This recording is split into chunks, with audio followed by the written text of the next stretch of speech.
Ya está en nuestros micrófonos el doctor Ismael Quintellera, ¿no? Hace un par de años simplemente era el ciudadano ecuatoriano doctor Ismael Quintana. Ahora es un hombre de consulta, ¿ah? De los medios de comunicación. Los saludamos, buenos días, gracias por estar con nosotros, doctor Quintana. Mi compañera, la guapa Mayiste, Joana Ramos, va a conversar con usted esta mañana aquí en Caché Noticias y Opinión. Johanita. Doctor, buenos días. Gracias por estar aquí en Caché Noticias. ¿Nos escucha bien? Hola, Joana. Un abrazo para usted, un abrazo para don Clever. Sí, les escucho bien. Muchísimas gracias por estar aquí en Caché Noticias. Doctor, bueno, hace unos días el Comité de Operaciones de Emergencia decidió la obligatoriedad de presentar el certificado de vacunación contra COVID-19, esto como una medida para que más personas accedan a la vacuna y en un intento también de frenar los contagios por COVID, ¿no? Por COVID-19. Pero existe este debate, si es constitucional, es legal o no exigir este documento, este papelito, este rectángulo que uno tiene a veces en la billetera y algunos lo tienen emplasticado como mi compañero Carlos Acoto. ¿Es necesario, es legal exigir este documento para acceder a servicios como el transporte público, por ejemplo, o incluso a privados, ¿no? Para ingresar a centros comerciales, a restaurantes? ¿Es constitucional?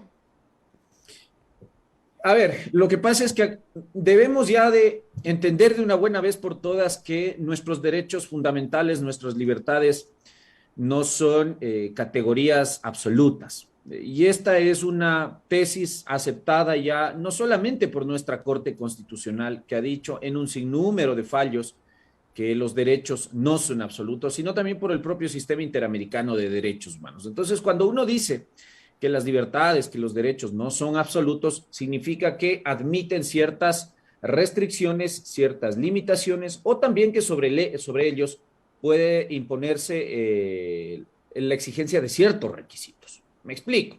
Olvidémonos del COVID por un momento. Entonces, si yo quiero ser, por ejemplo, candidato a presidente de la República y tengo 15 años de edad, ¿puedo ser candidato? No, tengo que cumplir ciertos requisitos que válidamente el ordenamiento jurídico me está imponiendo. Si es que yo quiero obtener, por ejemplo, una licencia de conducir, si quiero obtener la cédula, tengo que cumplir con ciertos requisitos. Entonces, sí, yo tengo derecho a la cédula, tengo derecho a obtener una licencia de conducir, tengo derecho a ejercer un cargo público, puedo ser candidato presidencial, pero para eso hay ciertos requisitos, hay ciertas limitaciones que observar. En el caso del tema de COVID-19, principalmente con el asunto movilidad y acceso a bienes y servicios públicos y privados, pasa lo mismo. Yo quiero subirme a un medio de transporte público, tengo que cumplir con el requisito no solo de pagar la tarifa de ese transporte, sino además en este caso de presentar ese papelito que usted decía que ahora todos, yo también hago lo mismo, andamos a llevar en nuestra billetera o en nuestra cartera. Si yo quiero ingresar a alguna institución, sea pública, sea privada, tengo que cumplir con ese requisito. Asimismo, a veces me piden la cédula y yo no he visto a gente quejarse por el hecho de que me requieran la presentación de ese documento que se llama cédula de identidad para efectos de permitirme el ingreso a determinado establecimiento. Entonces, desde ese punto de vista, no es tan grave la situación porque sencillamente se le está pidiendo un documento. Usted no tiene el documento, no accede a ese bien o a ese servicio de carácter público. Y esto está muy atado con otro tema que también se anunció los días finales de diciembre de 2021, la obligatoriedad de la vacunación. Y esa es una situación que tiene, si usted quiere, pues lo conversamos también, un amparo constitucional y legal que hay que tener en cuenta.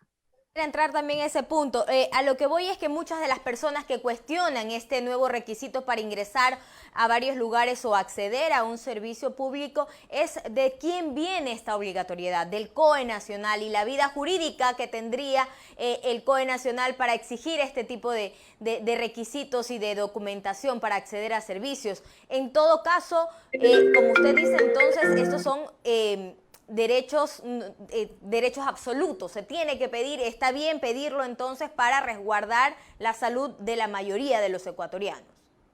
ahí vamos a entrar en lo otro. A ver, sí tenemos nosotros un problema con el famoso COE nacional, eso es cierto, ¿ya? El COE nacional es un órgano, y lo voy a decir con mucho respeto, que está solamente en la cabeza del Capi Zapata. No es un órgano que tenga existencia en la ley, en la Constitución o en algún reglamento. Es un órgano ad hoc de asesoría administrativa para efectos de, en este caso puntual, el manejo de la pandemia. Por esa razón es que la Corte Constitucional en el año 2020 ya le dijo al entonces presidente Moreno que debía enviarse un proyecto de ley para gestionar la pandemia y que en ese proyecto de ley se le dé finalmente ya existencia o vida jurídica al COE nacional para que no solo tenga personería jurídica, sino además para que tenga definidas las competencias que puede ejercer en el contexto del manejo de la pandemia. Y fíjese usted que ha pasado de 2020 acá ya un buen trecho de tiempo. Moreno, mal o bien, en mayo del año anterior envió la ley, pero lamentablemente el presidente de la República, digamos, hasta ahora no se ha dado una explicación de por qué se hizo aquello. El presidente de la República decidió retirar, me refiero al presidente Lazo, decidió retirar ese proyecto de ley que ya tenía informe para primer debate. Entonces, como no lo ha vuelto a ingresar, la Comisión de la Salud de la Asamblea Nacional ha hecho su propio proyecto de ley y ese es el que ahora se está discutiendo. De hecho, ya hubo un primer debate. Entonces, eso es importante. Necesitamos la ley para que precisamente el COE nacional no esté obrando como ha obrado en todos estos ya casi 2 años, es decir, restringiendo o limitando derechos fundamentales y también imponiendo sanciones a través de resoluciones administrativas, porque sí que ahí tenemos un problema de constitucionalidad. Los derechos, las garantías fundamentales, solo se pueden limitar, ya sea por la vía del estado de excepción en algunos casos, o por la vía de la ley orgánica. Y eso es lo que no tenemos. Ahora tenemos un COE que dicta resoluciones que son sancionadoras, que son tipificadoras de infracciones, y eso es lo grave. Pero eso no puede confundirse con el tema de la obligatoriedad de la vacunación. La obligatoriedad de la vacunación, primero, no ha sido dispuesta por el COE nacional, sino por la autoridad sanitaria, que es el Ministerio de Salud, al amparo de lo que establece el artículo 6, número 4 de la Ley Orgánica de la Salud. Es decir, en eso competencia legal sí hay, y además hay un argumento constitucional muy fuerte. Si usted revisa el artículo 83, número 7 de nuestra Constitución, entre los deberes constitucionales que tenemos los ciudadanos, usted, Joana, don Clever, Carlos o yo, cualquier ciudadano, está el hecho de que debamos anteponer el bienestar colectivo a la satisfacción de cualquier necesidad o libertad de carácter individual. Me parece que no hay mayor lugar a discusión cuando uno entiende que el asunto de la pandemia y el hecho de evitar la propagación del virus, así como evitar el colapso de hospitales públicos y privados, creo que es un asunto que nos atañe a todos, creo que es un asunto de orden público y en este caso, pues nuestras libertades individuales deben ceder ante ese bienestar colectivo o ese orden público, porque además tenemos instrumentos internacionales expresos, Declaración Universal de Derechos del Hombre y el Ciudadano, entre otros, que indican que los derechos fundamentales pueden ser limitados o restringidos, en este caso por razones de orden público, por razones de bien común y también cuando se pone en riesgo el ejercicio de derechos de terceros. Entonces, claro, si alguien no se vacuna y propaga el virus, está poniendo en riesgo el derecho a la salud, a la integridad física, cuando no el derecho a la vida de otros. Entonces, tomando en cuenta estas consideraciones de orden constitucional, la obligatoriedad de la vacunación es válida. Requerir la presentación del carnet de vacunación para acceder a bienes y servicios públicos y privados es válido. Lo que no es válido es que se siga operando a través de un órgano que no existe jurídicamente y que no tiene competencias para limitar derechos fundamentales. Eso se hace por ley y eso es lo que la Corte ha ordenado. Ya lo está escuchando usted aquí en Caché Noticias y Opinión. O la obligatoriedad de la vacuna y pedir el certificado de vacunación para acceder a un servicio o ingresar a un lugar es válido. Y hablando de la ley de pandemia, esta fija sanciones por incumplimientos de aforos de hasta 2 salarios básicos la primera vez y hasta la clausura si es reincidente. Además, para las personas que acuden a las aglomeraciones, ojo, en caso de aprobarse este proyecto de ley, se pagaría con trabajo comunitario o hasta 3 salarios básicos unificados. Aquí hay un poco de malestar entre algunos asambleístas porque se dice cómo una persona va a tener todavía que pagar hasta 3 salarios básicos si está en una aglomeración cuando se necesita trabajar. Bueno, necesariamente cuando uno está aglomerado en un concierto no está trabajando, ¿no? Entonces por ahí yo creo que hay que definir bien esas cosas exactamente. Son las 7 de la mañana con 47 minutos. El economista Clever Chica Zambrano sigue con esta entrevista. Economista. Gracias, Johanita. Doctor Quintana, escuchándolo a usted, y todo por la pandemia, todo por la crisis sanitaria, no importa la Constitución, no importa sus leyes, lo cierto es que tomamos camino, vamos para adelante. Venga, Capitán Zapata, usted declárese el hacedor de todo. Y entonces, doctor Quintana, ¿eso es aceptar un mal precedente o simplemente porque, dadas las circunstancias de defender la vida, hemos tenido que saltarnos esos pasos constitucionales y jurídicos, doctor Quintana? A ver, lo que pasa es que nosotros somos un país en el que no estamos acostumbrados, y uno lo dice con mucha pena, a hacer las cosas en orden y a respetar la ley. Y eso ha pasado en este caso del manejo de la pandemia, hablando, digamos, en estrictos términos jurídicos. Yo no soy ni médico ni nada de eso para cuestionar las decisiones que en materia de salud pública ha tomado el COE nacional y pues, la ministra de Salud. Esas cuestiones se lo dejo a quienes manejan el área de salud. Pero desde lo jurídico sí es cuestionable, primero, el nivel de improvisación con el que se ha obrado de parte del COE nacional, porque usted, por ejemplo, tenía en diciembre ya la llegada de fiestas navideñas, de fin de año, y resulta que usted 3 o 4 días antes de eso, cuando la gente ya tenía planificado en un contexto de previsión en el que no había mayor restricción, se dictan ciertas medidas de carácter restrictivo que finalmente, como vimos, con ejemplos en Salinas, en Manabí, acá mismo en Quito, otros casos en Ambato, en Guayaquil, pues esas medidas no se acataron. Entonces, eso pasa porque el ciudadano no tiene previsibilidad. Y constitucionalmente hablando, nosotros los ciudadanos tenemos derecho a la previsión en el accionar de los órganos del Estado. Eso se llama seguridad jurídica, es decir, yo debo saber a qué me debo atener. Si es que la conducta que yo cometo es una infracción, debo saber que eso es infracción y también debo saber cuál es la consecuencia jurídica que me van a traer el cometimiento de esa infracción. Pero acá está sucediendo al revés. Entonces, por ejemplo, usted me dice, se anuncia la obligatoriedad de la vacuna.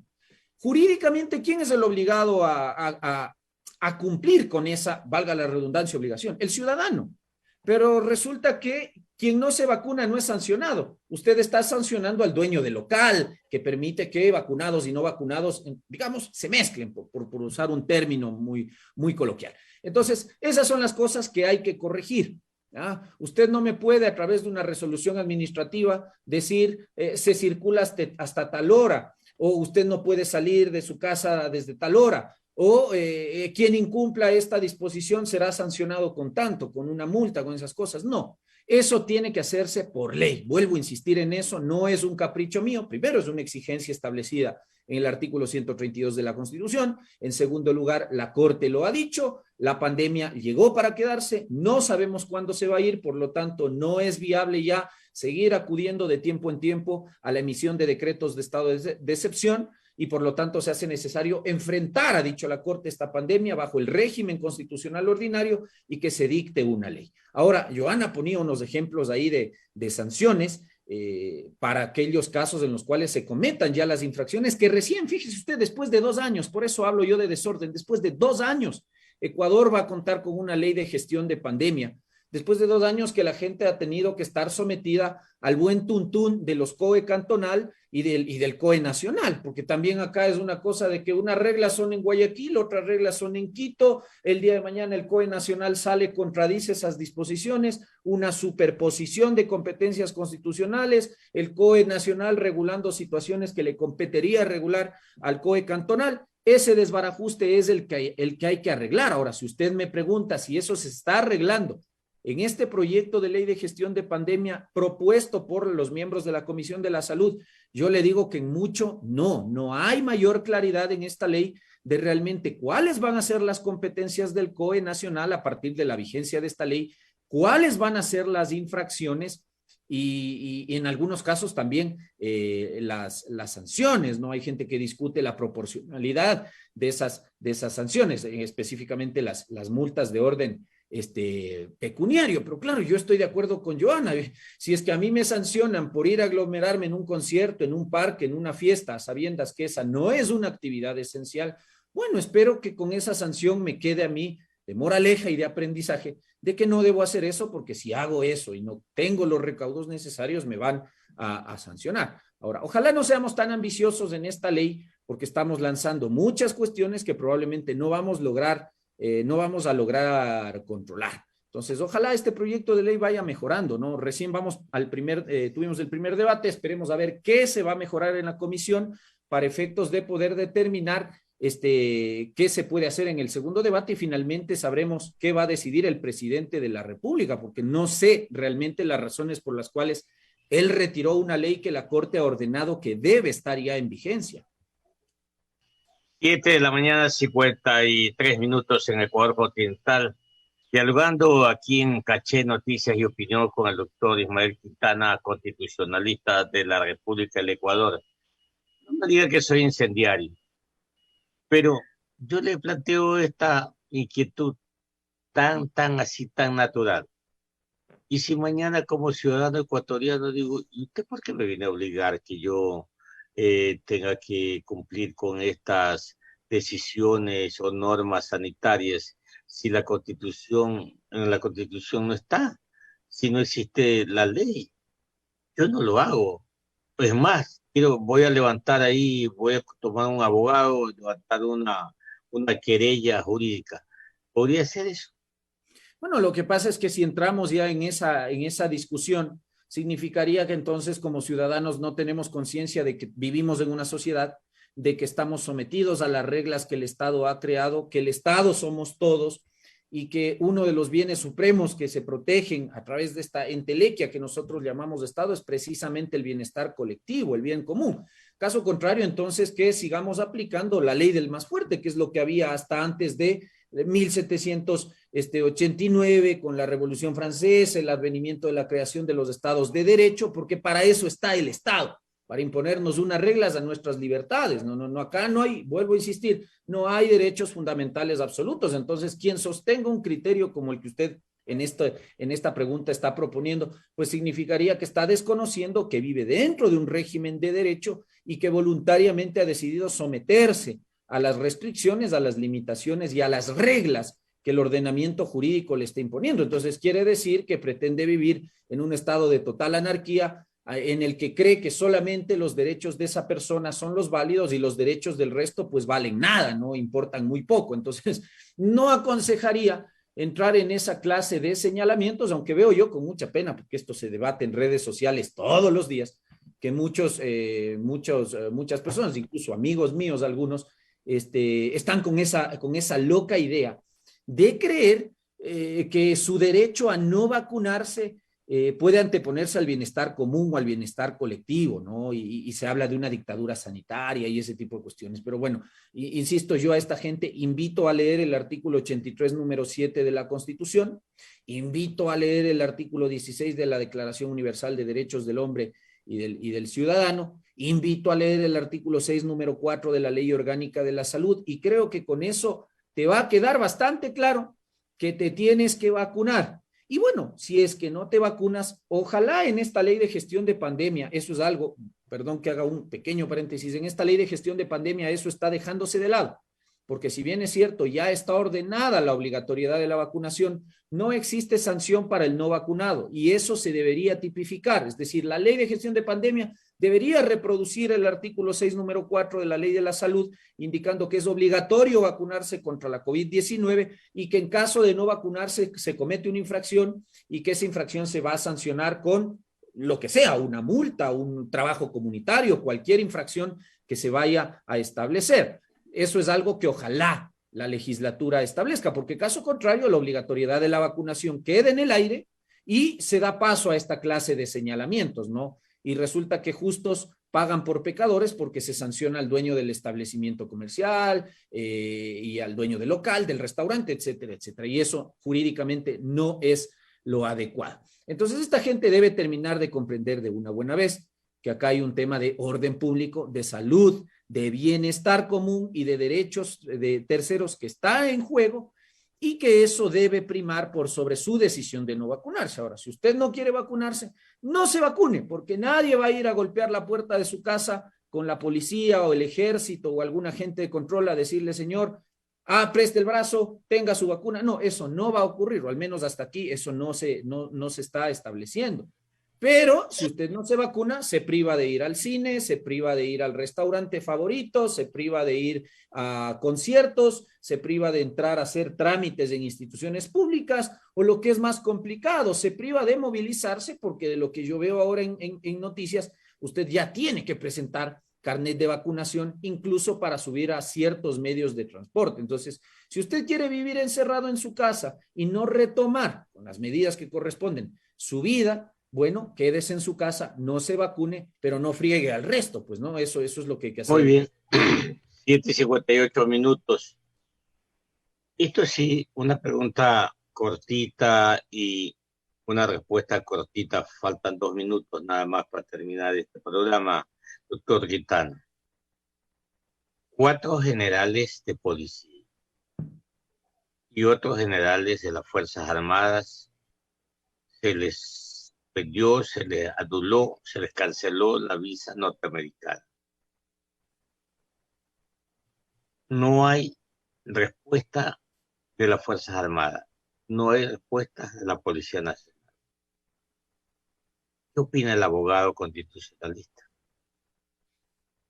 Híjole, a mí me preocupa porque si usted revisa el artículo 158 de la Constitución, ambos institutos de fuerza pública son garantes de nuestras libertades y derechos fundamentales. Y en un caso, Policía Nacional se encarga del combate al delito y la protección del orden interno. Y en el caso de Fuerzas Armadas, de la protección de la soberanía, la independencia política y la integridad territorial de nuestra nación. Entonces, como usted ve, no se trata del COE Nacional y el CAPI Zapata, pues se trata de los órganos que en el un caso defienden a nuestro Estado y en el otro caso defienden a nuestro Estado puertas adentro.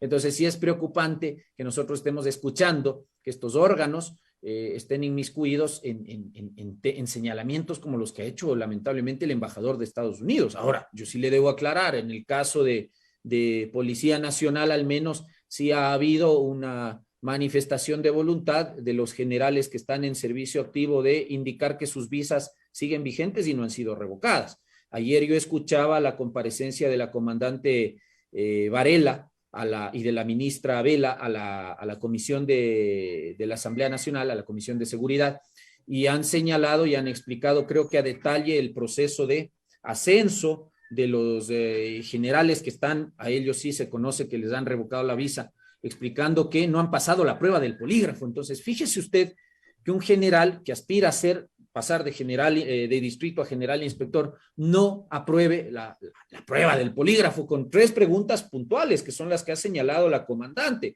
Si es que ha cometido delitos, si es que ha obtenido bienes como consecuencia de la ilicitud, o si es que ha entregado información relevante con carácter ilegal o con finalidad ilegal. Esas 3 preguntas entiendo que componen la prueba del polígrafo y hay generales que no han aprobado. Eso me parece grave, eso me parece que se debe investigar. Para eso tenemos Fiscalía General del Estado, que ojalá en esto se ponga las pilas Y para eso entiendo yo, el Contralor General del Estado también ha anunciado a jueces y a miembros de la fuerza pública el inicio de exámenes especiales a sus patrimonios. Así que, digamos, con algo de prudencia esperemos el resultado de esos informes para efectos de tener claridad de qué es lo que ha pasado y de saber a quiénes mismos se ha revocado la visa. A mí me resultaría penoso que en el caso de Fuerzas Armadas existan generales de cualquiera de las tres fuerzas que estén involucrados, generales en servicio activo involucrados en un tema de retiro de visas, porque todos sabemos que Estados Unidos no cancela una visa por las puras, pues no, si te han cancelado la visa es porque algo hay ahí y alguna travesurilla has hecho, ¿no? De hecho, hay colegas del gremio mío que también están involucrados en este tema. Exactamente, le iba a preguntar, ¿tiene vergüenza ajena o no tiene vergüenza ajena ahí? Sí, por supuesto, porque en esto estamos siendo los abogados tachados y metidos en un señalamiento que se está haciendo de oscuridad, de opacidad y de corrupción frente al sistema judicial. Entonces, se suele decir que no es bueno generalizar. Hemos visto casos muy puntuales y concretos de abogados que ellos mismos han hecho pública la cancelación de su visa. Pero sí quisiera que no todos estemos metidos en ese mismo saco, y por eso creo pertinente en este caso que se aclare quiénes son aquellos generales, quiénes son aquellos jueces, quiénes son aquellos fiscales y también quiénes son aquellos abogados a quienes se les ha cancelado su visa, precisamente para terminar con este tema de que todos los abogados, todos los jueces, todos los fiscales y todos los miembros de la fuerza pública son corruptos, porque eso no es así. Habrá malos elementos en cada uno de estos gremios, pero sin lugar a dudas eso no puede llevarnos a generalizar.